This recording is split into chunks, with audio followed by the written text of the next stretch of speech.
नमस्कार जोहार। आइए चलते हैं झारखंड की ताजा खबरों की ओर। अगर आपने अभी तक इस चैनल को सब्सक्राइब नहीं किया है तो सब्सक्राइब कर लें ताकि आपको झारखंड की ताजा खबरें रोजाना मिलती रहे। पहली और बड़ी खबर, झारखंड में नगर निकायों के चुनाव न होने से राज्य सरकार को आर्थिक नुकसान हो सकता है। चुनाव कराने में हो रहे विलंब के कारण 15वें वित्त आयोग की मदद से वंचित होना पड़ सकता है। शहरी निकायों के विकास के लिए आयोग से लगभग 1600 करोड़ रुपए पर झारखंड का दावा है, लेकिन तय समय पर चुनाव नहीं होने से वित्त आयोग द्वारा मिलने वाली सहायता पर रोक लगाई जा सकती है। संविधान का 74वां संशोधन अधिनियम 1992 में स्पष्ट बताया गया है कि राज्यों में स्थानीय निकाय कई कारणों से कमजोर और अप्रभावी हो गए हैं। इन कारणों में नियमित चुनाव कराने में विफलता और लंबे समय तक शक्तियों व कार्यों का अपर्याप्त हस्तांतरण शामिल है। अगली खबर, दुमका से संथाल परगना के इलाके में हाल के दिनों में कुछ ऐसी घटनाएं सामने आई हैं जिससे न सिर्फ झारखंड बल्कि पूरे देश को झकझोर कर रख दिया है, जिस वजह से संथाल को झारखंड में लव जिहाद का सेंटर पॉइंट कहा जाने लगा है। वर्ष 2014 में पहली बार झारखंड में लव जिहाद का मामला सामने आया और उसके बाद से ही लगातार इस तरह के मामले सामने आते रहे। हालांकि अब इन मामलों ने एक भयावह रूप ले लिया है। वर्तमान में लव जिहाद से जुड़े मामले का भयावह रूप का सेंटर पॉइंट संथाल का इलाका बन चुका है, जहाँ दरिंदों के द्वारा पेट्रोल छिड़क कर तो कभी इलेक्ट्रिक कटर से काटकर हत्या की जा रही है। अगली खबर, झारखंड कांग्रेस में अंतरकलह थम नहीं रहा। कांग्रेस विरोधी गुट के नेताओं ने प्रदेश अध्यक्ष राजेश ठाकुर पर आरोप लगाते हुए कहा कि संगठन को कमजोर किया जा रहा है। लंबे समय के बाद पार्टी ने जिलाध्यक्षों के नाम की घोषणा की, फिर जंबो जेट प्रदेश कार्य समिति की घोषणा। इसके बाद लगातार पार्टी के अंदर विरोध के स्वर तेज हो गए हैं। पहले अल्पसंख्यकों और दलितों को जिलाध्यक्षों की सूची में जगह नहीं दी गई तो प्रदेश कार्यालय के समक्ष आलाकमान का पुतला फूका गया। इस विरोध के बाद जिलाध्यक्षों की सूची में बदलाव किया गया। महिलाओं की हकमारी को लेकर प्रदर्शन हुए तो कोडरमा सहित कई जिलों में नवनियुक्त जिलाध्यक्षों के खिलाफ विरोध की आवाज रांची पहुंचने लगी। अगली खबर, झारखंड की ग्राम पंचायतों में इंटरनेट सेवा पूरी तरह से ध्वस्त हो चुका है। इसका असर राज्य की विकास और कल्याणकारी योजनाओं पर दिख रहा है। ग्रामीणों को न तो योजनाओं की जानकारी मिलती है और न ही उसका लाभ मिलता है। वहीं छात्र छात्राओं को रोजगार या परीक्षा आदि के लिए फॉर्म भरने के लिए किसी कैफे में जाना पड़ता है। इंटरनेट कनेक्टिविटी के अभाव में ग्रामीण जरूरी काम के लिए पंचायत और प्रखंड कार्यालय के चक्कर लगाने को विवश है। सिस्टम से जुड़े कर्मियों को निजी कंपनियों से नेट कनेक्टिविटी लेकर किसी तरह काम चलाना पड़ रहा है। अगर उनका यह प्रयास न हो तो पूरी योजनाएं ठप हो जाएंगी। अगली खबर, मुख्यमंत्री के विधायक प्रतिनिधि पंकज मिश्रा की मुसीबत और बढ़ सकती है। ईडी ने पंकज मिश्रा के खिलाफ एक दूसरे मामले में भी जांच शुरू कर दी है। यह मामला नवंबर में मिर्जा चौकी निवासी विजय हांसदा द्वारा अवैध खनन के मामले में दर्ज साहिबगंज मुजफ्फर थाने में दर्ज केस से जुड़ा हुआ है। बता दें कि विजय हांसदा की शिकायत पर इस मामले में पंकज मिश्रा, विष्णु यादव, राजेश यादव और अन्य पर यह मामला दर्ज किया गया है। विजय हांसदा के द्वारा कोर्ट कंप्लेन किया गया था, जिसमें आरोप लगाया गया था कि पंकज मिश्रा के संरक्षण में नींबू पहाड़ी इलाके में अवैध क्रशर का संचालन हो रहा है।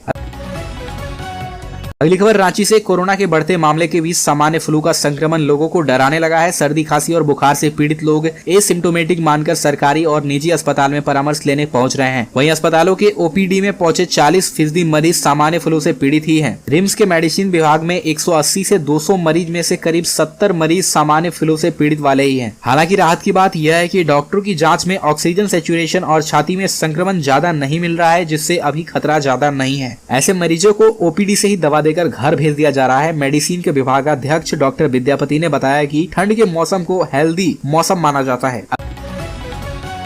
अगली खबर, सीएम हेमंत सोरेन रविवार को शहीद निर्मल महतो जयंती कार्यक्रम में शामिल हुए, उन्हें श्रद्धांजलि दी। उन्होंने केंद्र सरकार के निजीकरण, महंगाई और बेरोजगारी पर हमला करते हुए कहा, केंद्र सरकार रेल, बैंक सब बेच रही है। इसके जरिए संविधान में आदिवासी, दलितों और पिछड़ों के आरक्षण को खत्म किया जा रहा है। जब सरकारी नौकरी ही नहीं रहेगी तो आरक्षण केवल संविधान में ही रह जाएगा। इस दौरान उन्होंने राज्य सरकार के कार्यों का उल्लेख करते हुए कहा कि यहाँ कर्मचारियों को पुरानी पेंशन योजना से जोड़ा जा रहा है। सर्वजन पेंशन योजना लागू की गई है। हर विधवा और बुजुर्ग को पेंशन दी जा रही है।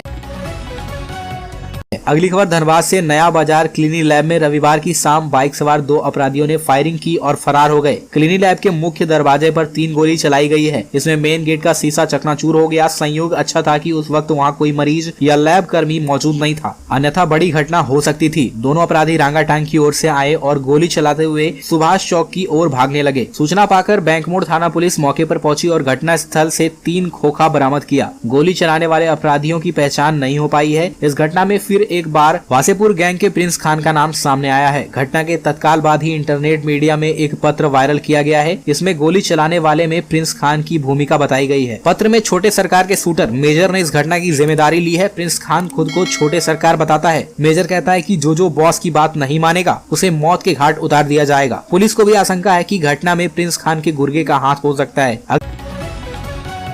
अगली खबर रांची से। कोरोना के वापस लौटने के बाद चीन में इसका बुरा असर दिखने को मिल रहा है। वहां लाखों लोगों के संक्रमित होने के बाद देश में इसके बचाव को लेकर दिशा निर्देश जारी कर दिया गया है। रांची जिले में भी इसकी तैयारी शुरू कर दी गई है। अस्पतालों में बेड, दवा, ऑक्सीजन की व्यवस्था की जा रही है। इस बीच सुरक्षित रहने के लिए सबसे पहले कोविड वैक्सीन की डोज लेने की सलाह व सुझाव दिया जा रहा है। लेकिन सच्चाई यह है कि अभी तक वैक्सीन की दूसरी और तीसरी या बूस्टर डोज लेने वाले की संख्या 50% भी नहीं है। सबसे बुरा हाल तो 12 से 14 आयु वर्ष के बच्चों का है। पहली डोज लेने वालों की संख्या 54% है, जबकि दूसरी 28% के बाद रुक गई है। इनकी वैक्सीन कई माह से नहीं आ रही है।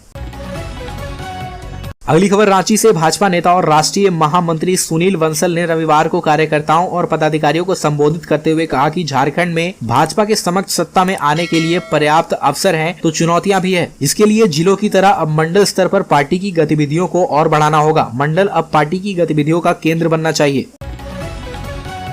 अगली खबर सरायकेला से। सरायकेला के सीनी स्थित वारसेनी +2 उच्च विद्यालय के पास मैदान में शनिवार को झारखंडी भाषा खतियान संघर्ष समिति की ओर से खतियानी महाजुटान कार्यक्रम का आयोजन किया गया। इस अवसर पर बतौर मुख्य अतिथि टाइगर जयराम महतो, विशिष्ट अतिथि के रूप में माटी क्रांतिकारी चित्रकार महावीर सामी महतो और समाज सेवी अमित महतो उपस्थित थे। शहीदों को श्रद्धांजलि देकर महाजुटान कार्यक्रम का शुभारंभ किया गया। इसके बाद जयराम महतो ने स्कॉर्पियो की छत पर खड़े होकर महाजुटान में उपस्थित लोगों के हक और अधिकार की लड़ाई के लिए बिगुल फूंका। उन्होंने कहा कि यदि हम सभी झारखंडी की माटी, भाषा और संस्कृति की रक्षा के लिए आगे नहीं आएंगे तो आने वाली पीढ़ी का अस्तित्व समाप्त हो जाएगा। उन्होंने कहा कि झारखंड खनिज संपदा से परिपूर्ण है। जिले में 10,000 से अधिक औद्योगिक प्रतिष्ठान हैं। फिर भी झारखंड के युवकों को रोजी रोटी की तलाश में दूसरे राज्यों में पलायन करना पड़ता है। वहीं दूसरी ओर दूसरे राज्यों के लोग झारखंड के विभिन्न औद्योगिक प्रतिष्ठानों में काम कर रहे हैं। उन्होंने आगे कहा कि चांडिल डैम के निर्माण में 116 गाँव के लोग विस्थापित हुए हैं, लेकिन उन्हें न तो पुनर्वास का लाभ मिला है न ही नौकरी। कई लोगों को अब तक उनकी जमीन का उचित मुआवजा भी नहीं मिला है। अगली खबर रांची से। सरकार दावे कर रही है कि कोरोना के नए वेरिएंट से लड़ने के लिए उनकी तैयारी पूरी है, लेकिन वैक्सीनेशन के आंकड़े इनकी गवाही नहीं दे रहे। कोरोना संक्रमण से बचने के लिए वैक्सीन की बूस्टर डोज जरूरी बताई जा रही है, लेकिन राज्य में इसे लेने वालों की संख्या काफी कम है। झारखंड में अभी तक लगभग 10% वयस्कों को ही बूस्टर डोज लग पाई है। कोरोना का सबसे अधिक खतरा बुजुर्गों को है, लेकिन अभी तक महज 11% बुजुर्गों को ही सतर्कता डोज लगाई गई है। बता दें कि राज्य के स्वास्थ्य मंत्री बन्ना गुप्ता ने पिछले दिनों वीडियो कॉन्फ्रेंसिंग के क्रम में केंद्रीय स्वास्थ्य मंत्री मनसुख मांडविया से राज्य को पर्याप्त वैक्सीन उपलब्ध कराने का अनुरोध।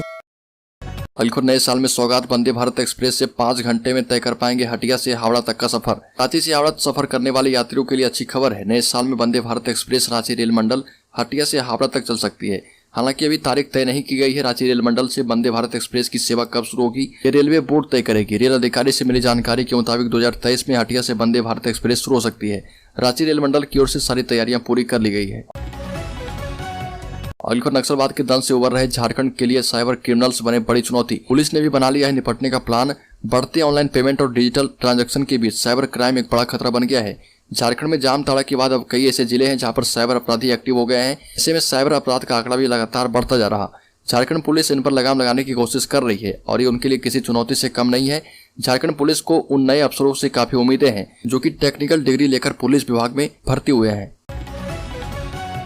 अलीखुर ईडी ने विधायक अनूप सिंह से सरकार गिराने की साजिश मामले में उनके लगाए गए 10 करोड़ रुपए नगद और मंत्री पद के ऑफर पर ईडी ने सवाल किया और उनसे पूछा कि 10 करोड़ का ऑफर कब, किसने और कैसे दिया।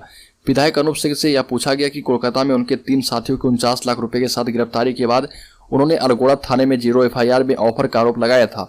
इससे पहले भी रांची के कोतवाली थाने में उन्होंने एक प्राथमिकी दर्ज कराई थी। दोनों ही प्राथमिकियों में कितनी एकरूपता है। अलीखुर धनबाद के सिजुआ में एक बार फिर से भूधसान लाखों की संपत्ति जमींदोज। धनबाद अंतर्गत सिजुआ स्थित डेंजर जोन के रूप में चिन्हित तेतुल मुड़ी 22-12 बस्ती में जोरदार आवाज के साथ भूधसान हो गया, जिससे यहाँ पर रह रहे मोहम्मद बाजिद अंसारी के लाखों की संपत्ति इस गांव में जमींदोज हो गई।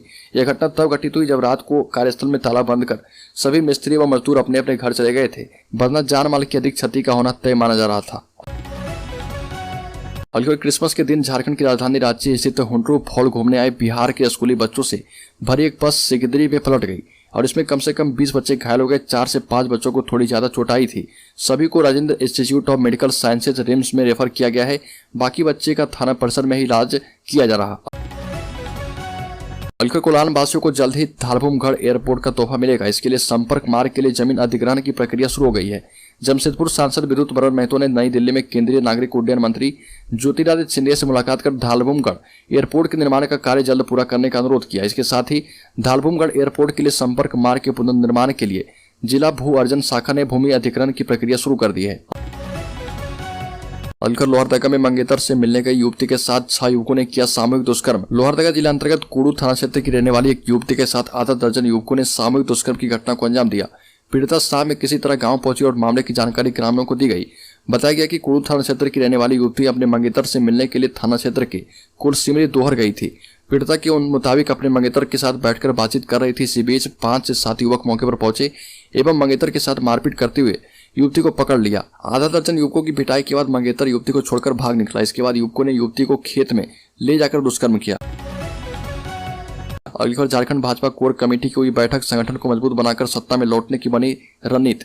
झारखंड भाजपा की कोर कमेटी की बैठक की गई। इस बैठक में संगठन को धारदार बनाने, वर्तमान हेमंत सोरेन के नेतृत्व वाली गठबंधन की सरकार की नाकामियों को जनता के बीच ले जाने के साथ साथ जन सरोकार के मुद्दे और विधि व्यवस्था को मुद्दा बनाकर लगातार आंदोलन करने की रणनीति पर विचार विमर्श किया गया। अलकर पूर्वी सिंहभूम में 50% से कम वैक्सीनेशन वाले प्रखंडों में चलेगा अभियान। कोरोना के अलर्ट के बीच पूर्वी सिंहभूम में वैक्सीनेशन प्रतिशत बढ़ाने की तैयारी शुरू हो चुकी है। जिले में 16,43,479 लोगों ने पहला डोज ले लिया है, जबकि लक्ष्य 15,53,954 रखा गया था। स्वास्थ्य विभाग बची आबादी को वैक्सीनेट करने के लिए जल्द ही विशेष अभियान शुरू करेगा।